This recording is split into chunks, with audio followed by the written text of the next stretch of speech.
subject, of course, we're going to talk about all about the basics of computer. Let us discuss first the chapter 1, which is the introduction to computing. For the topics that are included in this lesson are number 1, we will going to talk about the generations of a modern computer, and then we will proceed to digital revolution. Kung paano ba naging yung computer natin from computing, basic computing, nag-turn siya into another piece of technology wherein we can use it on our daily lives.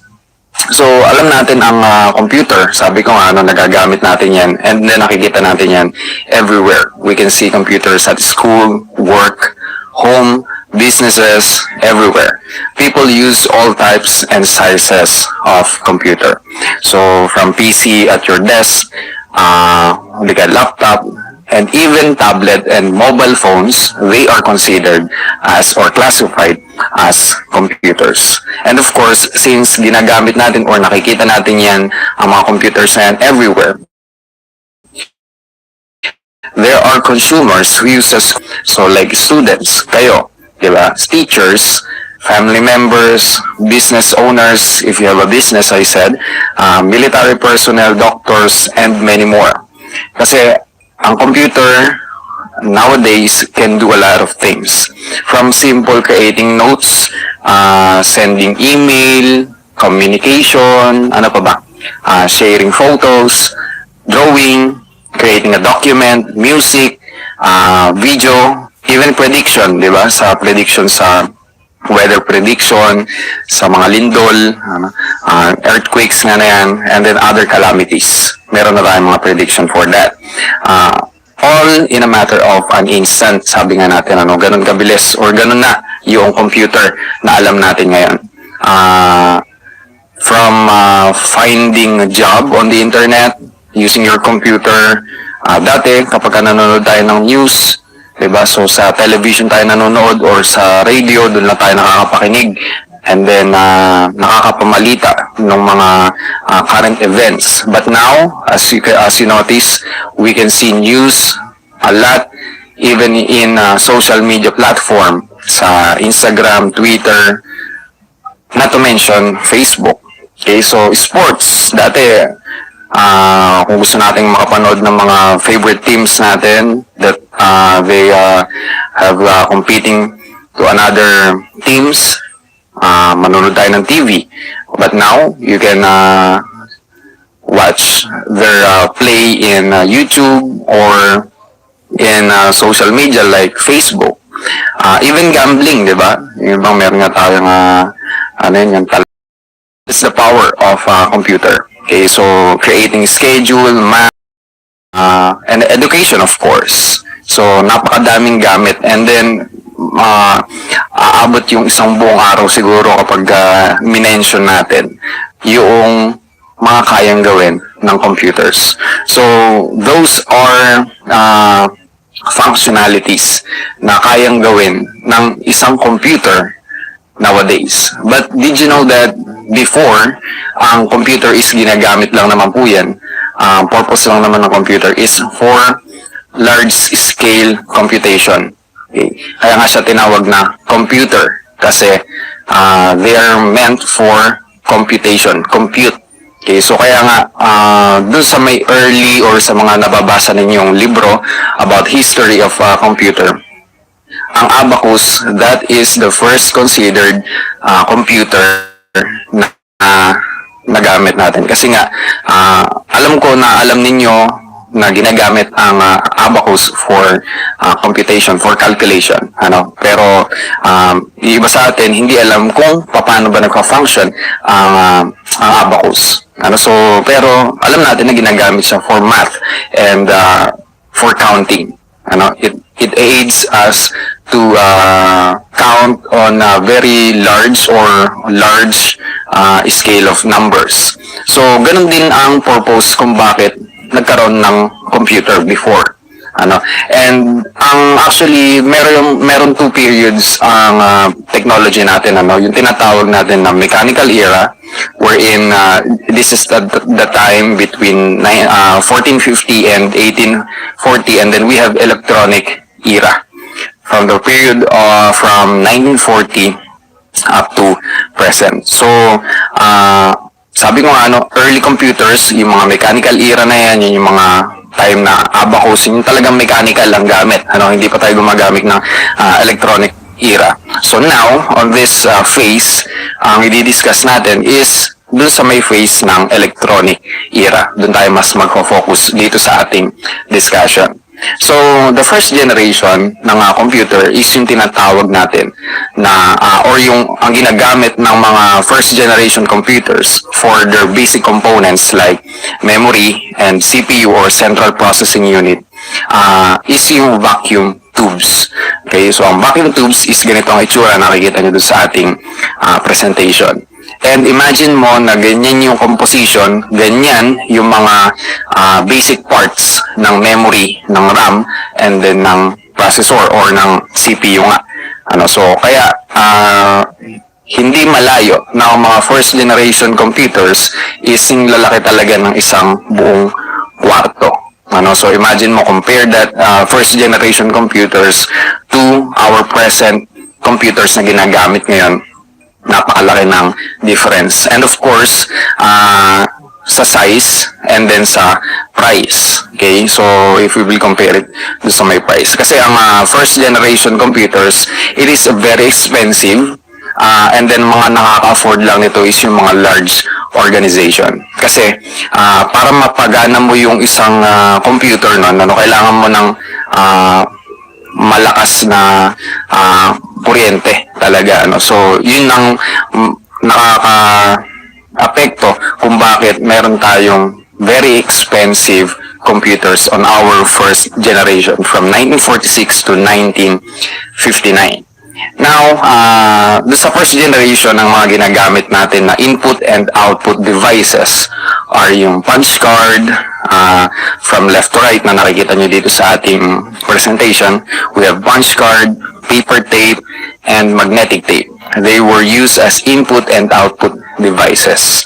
And then, they can store, kung kukumpare natin siguro ngayon, so maliliit lang, bytes or megabytes, mga ganun lang yung mga kaya na lang i-store before. Unlike doon sa mga storage natin ngayon na napagkaliliit, pero we can store terabytes of data doon sa mga sa mga devices natin na ginagamit nowadays.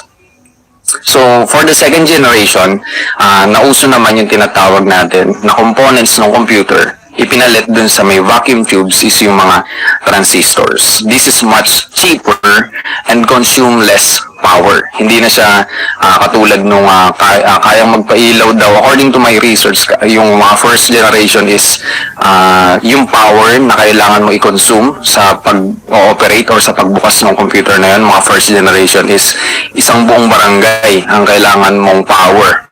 Kumbaga, yung kinokonsume ng isang buong barangay, ganun yung i-consume mo dun sa may computer na ino-open mo before on the first generation. Now, on the second generation, much cheaper, and then ang ginagamit na nga is yung transistor. Okay, so consume less power, more compact in size, and more faster than first generation computers. But in these generations, medyo malalaki pa din yung mga computers natin. On third generations naman is we have integrated circuits. Okay, so ipinalit ngayon dun sa may transistors is integrated circuits na inimbento ni Jack Kilby. Okay, so the third generation computers, eto na yung medyo kahawig ng mga computers na ginagamit natin ngayon or mga nakikita natin ngayon dahil sa integrated circuits na yan. Then, a few years later, advertising on YouTube helps me reach engaged customers like Jenna, who's been searching for landscapers on Google. So when she watches YouTube, few years later, noong 1971 to 1980, gumamit na tayo ng mga very large-scale integrated circuits or yung tinatawag natin na VLSI. Yan, very large integrated circuits. Ito na ngayon yung rise ng mga PC revolution. sa generation na to. Sa fourth generation, dito na nagkaroon ng rise of the PC, personal computer revolution. In this generation, again, VLSI ang ginagamit nila, and then computers became more powerful, compact, mas maliliit na sila ngayon, reliable, and affordable. Okay, so mostly, ito na, marami nang nakakabili ng fourth generation computers. And up to present, we have a fifth generation. Ang ginagamit na po natin is from VLSI, very large scale, naging ultra large scale integration technology. When you open the physical components of computers, so makakakita kayo ng mga devices na katulad na ganito. Na technology na ito, yung ultra large scale integration technology. Ito yung tinatawag nga natin na fifth generation computers. Now, computers nga natin, then, ginagamit lang natin for computing, paano naman siya nag-transform into very useful na ginagamit natin on our daily basis. So, back in our topic for digital revolution na yan. So, this is ongoing process of social, political, and economic change brought about by digital technology. Malaki ang iniepekto ng political, economic, and of course, social change sa digital technology. So, dahil sa tatlong sa tatlong factor po na yan, nagkakaroon ng malaking change or napakabilis ng change ng ating digital technology. And without digital electronics, computers would be huge machine up to now. Ngayon, meron tayong phases ng digital revolution. So, in phases of digital revolution, 4 po yan. Okay? So, from computing nga, nagkaroon na ang computers ng tinatawag natin ng data processing. Okay, from simple computation lang ang ginagawa nila, nagkaroon tayo ng data processing, and then personal computing, nagkaroon naman ng network computing wherein we can share our resources from different computers while they are interconnected to each other, physically or logically. And then we have cloud computing. But actually, logically, sa panahon na yan ng network computing before is hindi pa ganun kaano yung wireless. What I mean doon sa may network computing na yan, yung mga naunang networking capabilities ng mga computer na yan, they are using physical wire. So now, pag-usapan natin discuss lang natin sila ng konti. So, data processing, the concept of large computer performing tasks based on the input, processing, output cycle represents were used from 1940s through 1970s. So, yan. So, from 1940s daw to 1970s, meron ng mga data processing. Diyan na nauso, diyan na na-develop yung pagkakaroon ng data processing wherein nakakapag-input na tayo sa computer, na ipaprocess na natin, and then meron na tayo na ibibigay na output. Yan yung first digital revolution na ibinigay sa atin ng computer. Now, nagkaroon naman tayo ng personal computing. Ano po ba ang personal computing? Personal computing, it is standalone computers powered by local software. Pagka sinabi nating local software, refers to any software that is installed on a computer hard drive.